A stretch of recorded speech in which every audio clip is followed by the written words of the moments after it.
Hello everyone, আজকে এই রিডিংটাতে দেখা যাচ্ছে যে তোমাদের পাস্টে মানে তোমাদের অতীতে তোমাদের লাইফে অনেক প্রবলেম গেছে, মানে তোমরা অনেক প্রবলেম ফেস করেছো।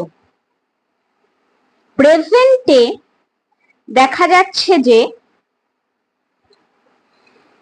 Emotional fulfilment and happiness, family harmony and loving relationships, মানে এখন সিচুয়েশনটা অনেক ভালো আছে। আর নিয়ার ফিউচারে যেটা দেখা যাচ্ছে মানে তোমাদের ভবিষ্যতে দেখা যাচ্ছে হ্যাপিনেসটা কন্টিনিউ করবে, সেলিব্রেশনস দেখা যাবে, গ্যাদারিংস অ্যান্ড জয়ফুল কানেকশনস, ফ্যামিলির সাথে বন্ডিংটা আরো স্ট্রং হবে। তাহলে আরেকবার বলছি, অতীতে দেখা গেছে যে তোমাদের লাইফে অনেক প্রবলেম তোমরা ফেস করেছো।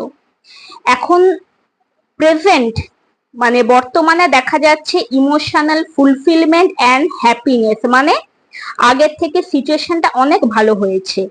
আর ভবিষ্যতে মানে ফিউচারের জন্য দেখা যাচ্ছে যে সেলিব্রেশনস দেখা যাচ্ছে, গ্যাদারিংস অ্যান্ড জয়ফুল কানেকশন, মানে ফ্যামিলির সাথে বন্ডিংটা আরো স্ট্রং হবে। তাহলে আজকে এটাই ছিল আমার রিডিং। সবাই খুব ভালো থেকো।